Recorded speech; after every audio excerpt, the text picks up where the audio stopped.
अब सेक्शन 243 पे हम आते हैं। यहाँ पे भी हमको जो हमारा जनरल रूल था उसका एक्सेप्शन यहाँ पे गिवन है। हमारा जो जनरल रूल था वो यही था कि हर ऑफेंस का एक सेपरेट चार्ज बनेगा एंड हर सेपरेट चार्ज के ऊपर सेपरेट ट्रायल होगा। लेकिन यहाँ पे 243 का क्लॉज 1 बोलता है कि अगर एक ट्रांजैक्शन में आप 2 या 3 ऑफेंस कर रहे हो तो पूरे का पूरा जो ट्रायल है या मर्ज कर सकते हो। फॉर एग्जाम्पल ए जा रहा है बी के घर में एंड वही चोरी भी करता है वो बी के घर पे एंड बी का वो मर्डर भी कर देता है। तो अभी एक ट्रांजैक्शन में 2 ऑफेंस कमिट हो रहे हैं तो आप यहाँ पे दोनों ऑफेंसेस को एक साथ ट्राई कर सकते हो as per clause 1 of section 243। अब क्लॉज 2 हमारा बोलता है कि अगर आप फॉल्सिफिकेशन ऑफ अकाउंट्स कर रहे हो एंड एक साल में आपने बहुत बार किसी भी पर्सन का अकाउंट्स को फॉल्सिफाई किया। फॉर एग्जांपल ए बी का एक अकाउंटेंट है एंड इसने बी के जो अकाउंट्स हैं इसको एक साल में काफी बार फॉल्सिफाई किए है, गलत अकाउंट्स इसने बनाए हैं घपलेबाजी करने के लिए। तो यहाँ पे एक साल में अगर वो सपोज 10 बार ये ऑफेंस कमिट कर रहा है तो इन 10 बारों का आप सिंगल ट्रायल कर सकते हो। तो यहाँ पे आप मर्ज कर दोगे एंड सिंगल ट्रायल आप करोगे फॉल्सिफिकेशन ऑफ अकाउंट्स का। ओके, अब क्लॉज 3 में हम आते हैं। यहाँ पे गिवन है कि फॉर एग्जांपल एक पर्सन है, इसने बी को पंच मारा है। तो यहाँ पे हम बोल सकते हैं कि ए ने बी के खिलाफ क्रिमिनल फोर्स यूज की है, जो कि हमारी न्यू आईपीसी जो है उसमें एक सेपरेट ऑफेंस है। Using criminal force is a separate offence under IPC. अब यहाँ पे इसे क्रिमिनल फोर्स यूज कराई है बट साथ में इसने बी को ग्रीवियस हर्ट भी कर दिया। ओके, अब इस पर्टिकुलर केस में आप ए को एक सिंगल पनिशमेंट दोगे। ऐसा नहीं होगा कि क्रिमिनल फोर्स के आप इसको अलग पनिशमेंट दोगे एंड कॉजिंग ग्रीवियस हर्ट के आप इसको अलग पनिशमेंट दोगे। ओके, तो यहाँ पे एक सिंगल पनिशमेंट आप इसका दोगे एंड इसका जो ट्रायल है वो भी सिंगल ट्रायल ही होगा। ओके,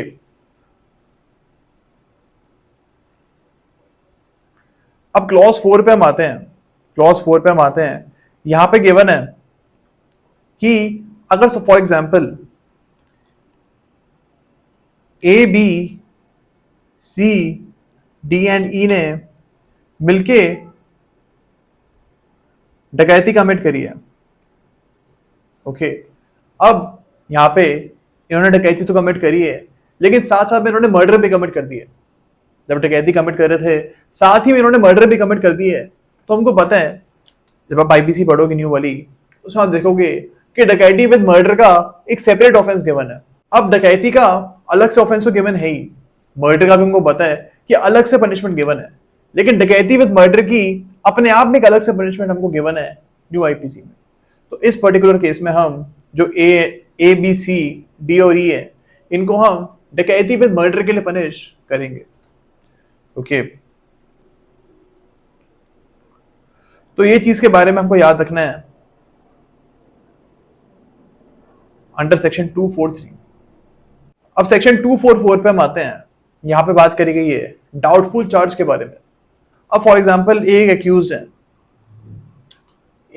है एंड जो जज हैं इनको क्लियर नहीं है कि ए ने थेफ्ट कमिट की है या फिर ए ने रिसीविंग स्टोलन प्रॉपर्टी का केस कमिट किया है या फिर ए ने स्नैचिंग का ऑफेंस कमिट किया है।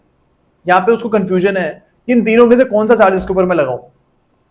इन दिस पर्टिकुलर केस जो हमारे कोर्ट है वो सेक्शन नंबर 244 के अंडर ए को तीनों ऑफेंस के लिए चार्ज कर सकती है। यानी थेफ्ट के ऑफेंस के लिए भी चार्ज कर देगी, स्नैचिंग के ऑफेंस के लिए भी चार्ज कर देगी एंड साथ में रिसीविंग स्टोलन प्रॉपर्टी की केस के लिए भी चार्ज कर देगी। ये और लगाएगी जैसे कि थेफ्ट और स्नैचिंग और रिसीविंग स्टोलन प्रॉपर्टी, तो तीनों चार्ज बना देगी। एंड आके जाके अगर हमारे एक्यूज जो हैं इनको आप थेफ्ट के लिए कन्वर्ट करना चाहते हो तो आप सिर्फ थेफ्ट के लिए कन्वर्ट करोगे एंड बाकी दोनों चार्ज जो हैं स्नैचिंग और रिसीविंग स्टोलन प्रॉपर्टी के, इन चार्ज को आप हटा दोगे एंड इनकी कोई वैल्यू फिर आगे जाके नहीं होगी। तो ये हमारा सेक्शन 244 बोलता है कि आप ऑल्टरनेटिव चार्ज बना सकते हो अगर आपको कंफ्यूजन है तो। अब क्लॉज 2 के ऊपर हम आते हैं। यहां पे गिवन है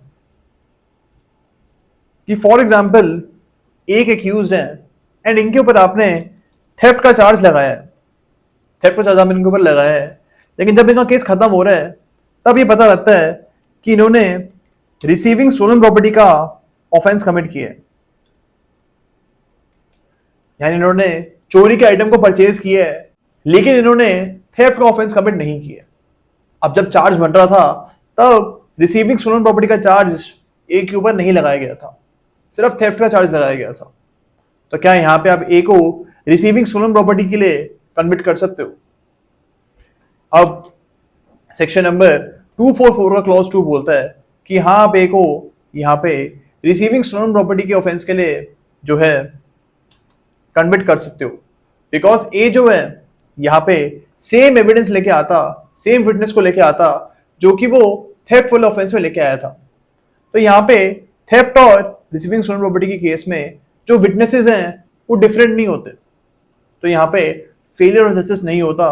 एंड अगर ए के खिलाफ आप रिसीविंग स्टोलन प्रॉपर्टी का चार्ज पहले ही बनाते तो भी सेम एविडेंस आते। तो इन दिस पर्टिकुलर केस आप ए को इस पर्टिकुलर ऑफेंस के लिए, रिसीविंग स्टोलन प्रॉपर्टी के केस के लिए कन्विट कर सकते हो। बट यहीं पे फॉर एग्जांपल आपने ए को पहले थेफ्ट के लिए चार्ज किए लेकिन बाद में जाके आप ए को मर्डर के लिए कन्विट कर देते हो। अब यहाँ पे एकदम ऑपोजिट स्टार्क डिफरेंसेस है दोनों ऑफेंसेस में, कहाँ थेफ्ट कहाँ मर्डर। तो यहाँ पे आप ए को मर्डर के लिए कन्विट नहीं कर पाओगे, बिकॉज अगर ए के खिलाफ मर्डर का चार्ज बनता तो जो विटनेसेस हैं ये वो दूसरे लेके आता, ट्रायल जो है दूसरे तरीके से चलता।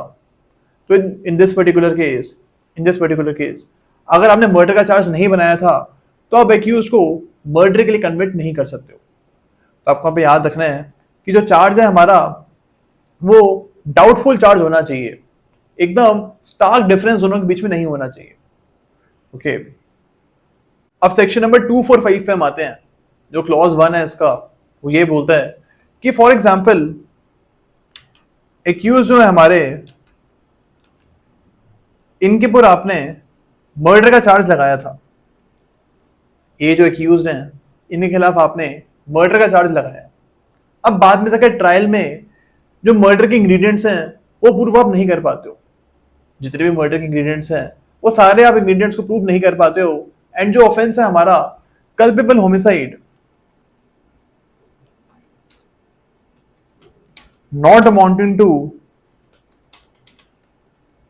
मर्डर में कन्वर्ट हो जाता है। तो यहाँ पे ये जो ऑफेंस है कल्पेबल होमिसाइड का, इसको आपने ओरिजिनली चार्ज नहीं किया था, ओरिजिनली आपने मर्डर के लिए चार्ज किया था, तो क्या आगे जाके आप इसको कल्पेबल होमिसाइड के लिए पनिश कर सकते हो। अब यहाँ पे लिखा हुआ है कि सिंस मर्डर जो है हमारा ये मेजर ऑफेंस है एंड कल्पेबल होमिसाइड हमारा माइनर ऑफेंस है, तो माइनर ऑफेंस के लिए आप एक पर्सन को कन्विट कर सकते हो अगर आपने कि उसको ओरिजिनली मेजर ऑफेंस के लिए चार्ज किया था। तो आपने चार्ज मर्डर के लिए किया था एंड कन्विक्ट आप माइनर ऑफेंस के लिए कर रहे हो, तो ये काम आप कर सकते हो। ओके, लेकिन फॉर एग्जांपल आपने एक्यूज को culpable homicide not amounting to murder के लिए चार्ज किया था लेकिन कन्विक्ट आप मर्डर के लिए कर रहे हो, तो ये आप नहीं कर सकते, बिकॉज एक जो हमारा मर्डर है ये एक मेजर ऑफेंस है एंड जब तक आप इसको चार्ज नहीं बनाओगे इसका, तब तक आप एक्यूज को यहाँ पे कन्विक्ट नहीं कर सकते इस ऑफेंस के लिए। ओके, तो ये हमारा क्लॉज 1 बोलता है। अब जो हमारा क्लॉज 2 है इसमें बोला हुआ है कि फॉर एग्जाम्पल वही सेम ए को आपने मर्डर के लिए चार्ज किए, लेकिन बाद में जाके पता लगता है कि ए ने ग्रेव एंड सडन प्रोवोकेशन में एक्ट किया है and grave and sudden provocation के अंडर आके इसने बी का मर्डर कमिट किया है। अब आप आईपीसी देखोगे, जो हमारे न्यू आईपीसी है उसको आप देखोगे तो वहां पे आपको पता लगेगा कि अगर आपने ग्रेव एंड सडन प्रोवोकेशन में मर्डर कमिट की है तो इसको आप कल्पेबल होमिसाइड में कन्वर्ट कर सकते हो, तो यहाँ पे जो सजा आपको थोड़ी कम मिल सकती है फिर।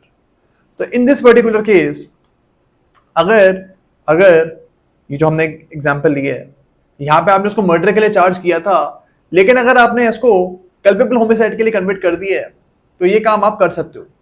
क्लॉज 2 में चीज अलाउड है। ओके, अब क्लॉज 3 में आते हैं। इसमें लिखा हुआ है कि अगर फॉर एग्जाम्पल ए को आपने मर्डर के लिए चार्ज किया है तो आप इसको आगे जाके अटेम्प्ट ऑफ मर्डर के लिए कन्वर्ट कर सकते हो। ऑब्वियसली मर्डर के लिए आपने चार्ज किया है तो उसके अटेम्प्ट के लिए तो आप इसको कन्वर्ट कर ही सकते हो।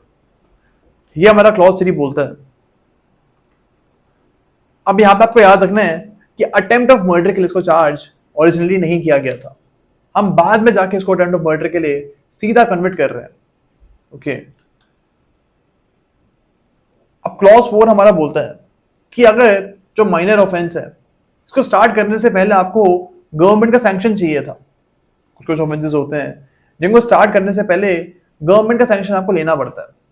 तो अगर माइनर ऑफेंस को भी स्टार्ट करने से पहले आपको गवर्नमेंट का सैंक्शन लेना पड़ता है तो इस पर्टिकुलर केस में जब तक आप सैंक्शन ऑब्टेन नहीं करोगे तब तक आप एक्यूज को यहाँ पे कन्विक्ट नहीं कर पाओगे। अब सेक्शन नंबर 246 पे हम आते हैं।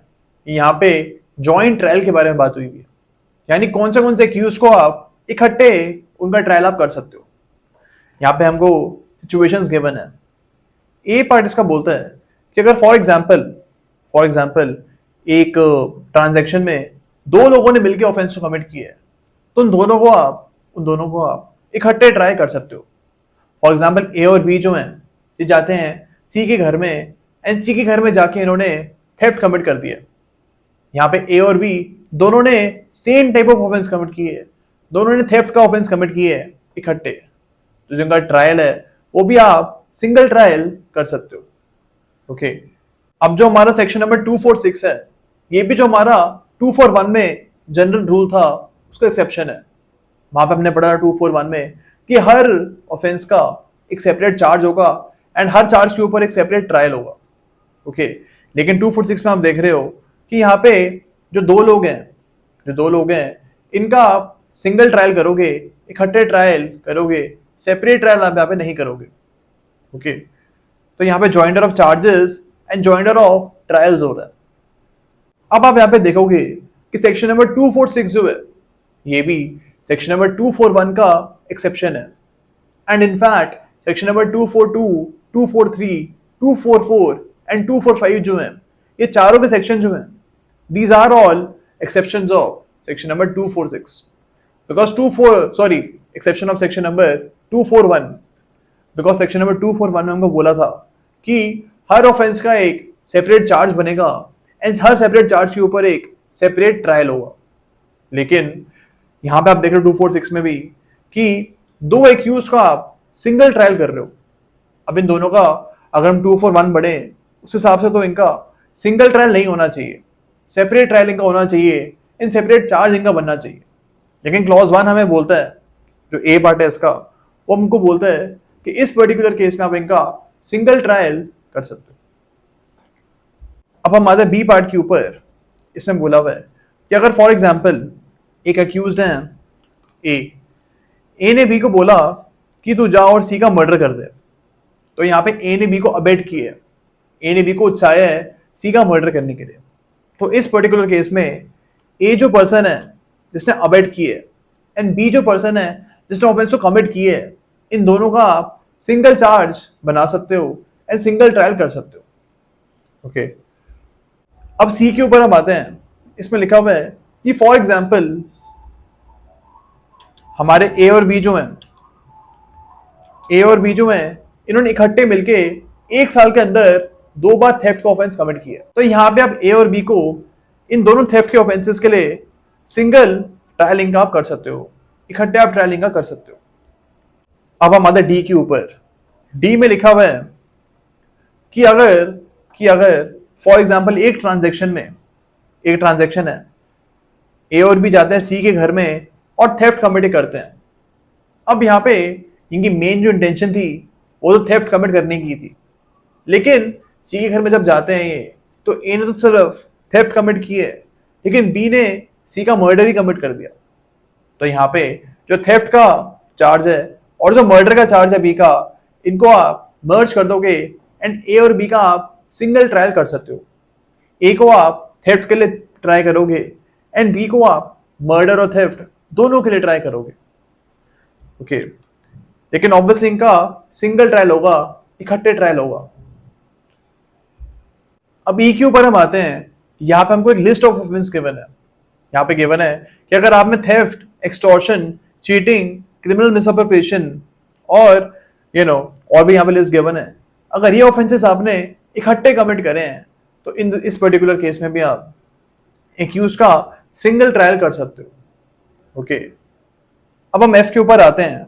यहाँ पे गिवन है कि अगर फॉर एग्जाम्पल ए ने एक चोरी की प्रॉपर्टी खरीदी है, रिसीविंग स्टोलन प्रॉपर्टी का इसने ऑफेंस कमिट किया है, एंड फिर इसने बी को ये प्रॉपर्टी दे दी है छुपाने के लिए, इस प्रॉपर्टी को कंसील करने के लिए इसने बी को दे दिया। तो यहाँ पे ए और बी जो हैं इन्होंने एक सेपरेट ऑफेंस कमिट किए है, लेकिन इनका आप सिंगल ट्रायल कर सकते हो और आगे जाके इनको आप सिंगल ट्रायल में कन्विक्ट भी कर सकते हो। ओके, अब हम आते हैं जी के ऊपर। यहाँ पे गिवन है कि अगर दो या फिर दो से ज्यादा एक्यूज ने साथ मिलके चैप्टर नंबर 12 का ऑफेंस कमिट किया है, यानी जो हमारी न्यू आईपीसी है इसका जो चैप्टर नंबर 12 है इसके अंदर इन्होंने ऑफेंस कमिट किए है इकट्ठे मिलके, तो आप इनका एक सिंगल ट्रायल कर सकते हो। ओके, अब इसके प्रोवाइजो के ऊपर हम आते हैं। यहाँ पे गिवन है कि अगर आपका जो केस है इस सेक्शन नंबर 246 में कहीं पे भी लाई नहीं कर रहा है, 2 या 3 एक्यूज हैं हमारे और ये चाहते हैं कि इनका सिंगल ट्रायल हो, इनका जॉइंट ट्रायल हो, लेकिन इनका जो केस है ये 246 में लाई कर ही नहीं रहा, किसी भी कंडीशन में लाई नहीं कर रहा है। इस पर्टिकुलर केस में जो हमारे एक्यूज हैं ये मैजिस्ट्रेट या फिर कोर्ट ऑफ सेशन को एक रिटन एप्लीकेशन दे सकते हैं कि इवन तो हमारा केस 246 में लिस्टेड नहीं है, स्टिल आप हमारा जॉइंट ट्रायल कर दो, आप हमारा इकट्ठे ट्रायल कर दो। एंड इस पर्टिकुलर एप्लीकेशन के ऊपर जो हमारी कोर्ट है वो इन पर्सन्स का एक सिंगल ट्रायल कर सकती है, इनका ये इकट्ठे ट्रायल कर सकती है। ओके, अब सेक्शन नंबर 247 पे हम आते हैं।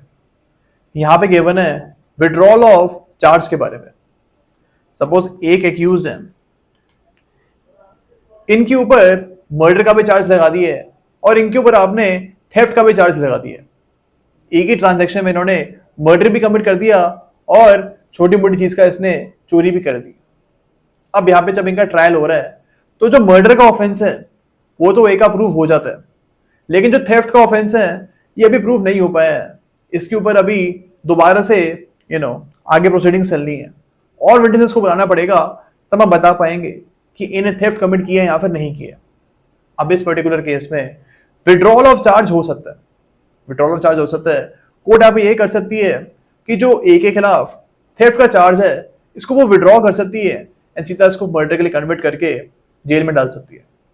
अब यहाँ पे एक काम इसलिए हो सकता है बिकॉज अगर थेफ्ट का केस भी चलेगा आगे जाके तो बहुत सारा टाइम वेस्ट हो जाएगा। ओके, एंड जो ए का केस है ये लटक जाएगा। इस पर्टिकुलर केस में आप ए को मेजर ऑफेंस जो कि मर्डर का है इसके लिए कन्वर्ट कर दोगे एंड थेफ्ट का चार्ज आप विड्रॉ कर सकते हो।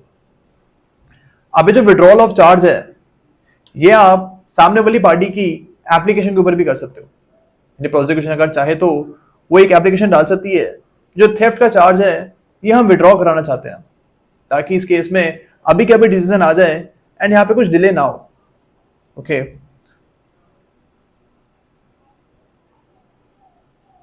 अब यहाँ पे एक और चीज गिवन है कि फॉर एग्जाम्पल आगे जाके एक का जो मर्डर का कन्विक्शन है